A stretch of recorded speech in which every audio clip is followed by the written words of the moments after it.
નમસ્કાર દર્શક મિત્રો, બોટાદ દસ્તક ન્યૂઝમાં આપનું હાર્દિક સ્વાગત છે અને હું છું એલડી મકવાણા. આપ જોઈ રહ્યા છો Botad Dastak news. Mangrol gang rape કેસમાં પીડિતાએ કોર્ટમાં આપી જુબાની. ભયમુક્ત થઈ પીડિતાએ જઘન્યતા ચીંધતી તમામ વાતો કોર્ટ સમક્ષ મૂકી. આરોપીઓને પડદા પાછળ રાખવામાં આવ્યા હતા. સુરત જિલ્લાના માંગરોળ ગેંગ રેપની ઘટનાએ સમગ્ર રાજ્યને હચમાવી દીધું હતું.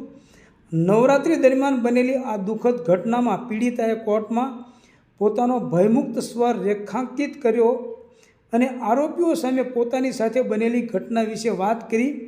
પીડિતા જુબાની આપી શકે તે માટે કોર્ટમાં ખાસ તૈયારી કરવામાં આવી હતી. આરોપીઓને પડદા પાછળ રાખવામાં આવ્યા હતા જેથી તેઓ પીડિતાને ન જોઈ શકે અને પીડિતા પણ આરોપીઓને ન જોઈ શકે અને આરોપી પીડિતાને કોઈ પણ ઈશારા ન કરી શકે તેમજ તેમના ચહેરાથી પીડિતા ભયભીત ન થઈ જાય તે માટે કોર્ટે પણ તૈયારી રાખી હતી અને આ તૈયારીના કારણે પીડિતાએ અક્ષરશ પોતાની આપવીતી કોર્ટમાં સંભળાવી હતી. પીડિતાએ કોર્ટમાં જુબાની આપતા જણાવ્યું હતું કે કઈ રીતે આ આરોપીને તે વિનંતી કરતી રહી અને તેઓએ તેની ઉપર માનસિક અને શારીરિક ત્રાસ ગુજાર્યો. કેવી રીતે આ ત્રણેય આરોપીઓએ તેના પર બળાત્કાર ગુજાર્યો.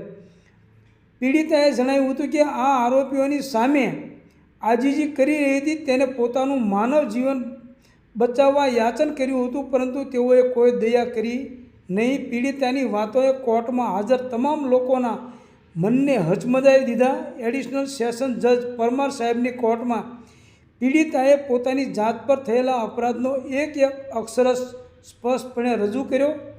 આ કેસમાં 1 મહિનાની અંદર ચાર્જશીટ દાખલ કરવામાં આવી હતી અને ડે ટુ ડે ટ્રાયલના આધારે કેસમાં ઝડપી કાર્યવાહી ચાલી રહી છે. 20થી વધુ સાક્ષીઓની જુબાની લેવાઈ ચૂકી છે જેમાં પીડિતાના મિત્ર, ગામના લોકો અને કેટલાક મહત્ત્વના સાક્ષીઓનો સમાવેશ થાય છે. તનવીર નામનો સાક્ષી જે આરોપી રાજુનો મિત્ર છે તેની જુબાનીમાં વધુ ચોંકાવનારો ખુલાસો કરવામાં આવ્યો. તનવીરે આરોપી રાજુ દ્વારા થયેલી કબૂલાતનો ઉલ્લેખ કર્યો હતો. મહત્ત્વનું છે કે તનવીરના મોબાઈલમાં ઓટોમેટિક રેકોર્ડિંગ થયું હતું જેમાં આરોપી દ્વારા કરેલા ગુનાની કબૂલાત હતી. આ રેકોર્ડિંગ પણ કોર્ટમાં રજૂ કરવામાં આવ્યું છે. સરકારી વકીલ નયન સુખડવાળાએ જણાવ્યું કે અત્યાર સુધી પીડિતા તેના મિત્ર સહિત 20 લોકોની જુબાની કોર્ટમાં લેવામાં આવી છે જેમાં તનવીર જે આરોપી રાજુનો નજીકનો મિત્ર છે તેની જુબાની અને એક મહત્ત્વની બધી વાતો આ કેસમાં કોર્ટ સમક્ષ રજૂ કરવામાં આવી છે. આ બનાવ પછી રાજુએ તેની પાસે પોતાના કૃત્યો અંગે કબૂલાત કરી હતી. તનવીરે કોર્ટ સમક્ષ ગુનાની કબૂલાત વિશે વિગતવાર માહિતી આપી હતી. રાજુએ કેવી રીતે અને કયા સ્થળે પીડિતા પર બળાત્કાર ગુજાર્યો તે વિશેની વાતો તનવીરે કહી હતી. કોર્ટમાં જ્યારે તનવીરે જુબાની આપી ત્યારે તેણે જણાવ્યું કે તનવીરના મોબાઈલમાં એ વાતોનું ઓટોમેટિક રેકોર્ડિંગ થઈ ગયું હતું. આ રેકોર્ડિંગમાં રાજુ પોતાના ગુના વિશે ખુલ્લેઆમ વાતો કરતો હોય છે. આ રેકોર્ડિંગ નામદાર કોર્ટમાં પુરાવા તરીકે રજૂ કરવામાં આવ્યું છે. રેકોર્ડિંગનો સ્પેક્ટ્રોગ્રાફી ટેસ્ટ કરવામાં આવ્યો જેમાં આ રેકોર્ડિંગ ચોખ્ખું સાબિત થયું. આ ટેસ્ટે પુરાવાને વધુ મજબૂત બનાવ્યો છે. તનવીર દ્વારા કરેલી કબૂલાત અને સાક્ષીએ કેસને વધુ મજબૂત કર્યો છે. આ ગેંગરેપ કેસ અંગે વાત કરીએ તો 8 ઓક્ટોબરની રાત્રે 10:45થી 11:15 વાગ્યાની વચ્ચે કોસંબા પોલીસ સ્ટેશન વિસ્તારના મોટા બોરસરા ગામની સીમમાં ખેતરમાં અવરવ જગ્યાએ એક 17 વર્ષ અને 4 મહિનાની સગીરા તેના મિત્ર સાથે બેઠી હતી. જ્યાં આ ત્રણેય નરાધમો એવા મુન્ના કરબલી પાસવાન અને શિવશંકર ઉર્ફે દયાશંકર ચોરસિયા અને રાજુ બાઇક પર આવ્યા હતા. પહેલાં તો તેમણે આવીને અહીં કેમ ઊભા છો એમ કહીને ધમકાવ્યા હતા અને બાદમાં મારવાનું શરૂ કર્યું હતું. બંનેના મોબાઈલ પણ નરાધમોએ લઈ લીધા હતા. ત્યારબાદ તરુણ અને સગીરા બંનેના કપડાં ઉતરાવી તેમના ફોનમાં નગ્ન ફોટા પાડી લેવામાં આવ્યા હતા. આ ફોટો વાયરલ કરવાની નરાધમોએ ધમકી આપી હતી અને સગીરાને પોતાની સાથે શરીર સંબંધ બાંધવા દબાણ કર્યું હતું.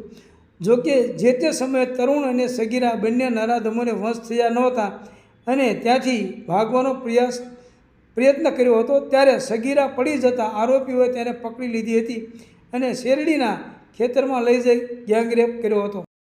સગીરા સાથે દુષ્કર્મ આચર્યા બાદ તેણે બૂમાબૂમ કરતા આસપાસના ગ્રામજનો એકત્ર થયા હતા, જેથી આરોપીઓ ડરીને ત્યાં પોતાની બાઇક છોડીને ફરાર થઈ ગયા હતા. લોકલ ક્રાઇમ બ્રાન્ચની ટીમ આરોપી શિવશંકર ચોરસિયાને શોધી રહી હતી, જ્યારે સુરત ક્રાઇમ બ્રાન્ચની ટીમ આરોપી મુન્ના પાસવાનની શોધખોળમાં હતી. ત્યારે તડકેશ્વર નજીક આરોપી રોડ પર નજરે આવ્યો હતો.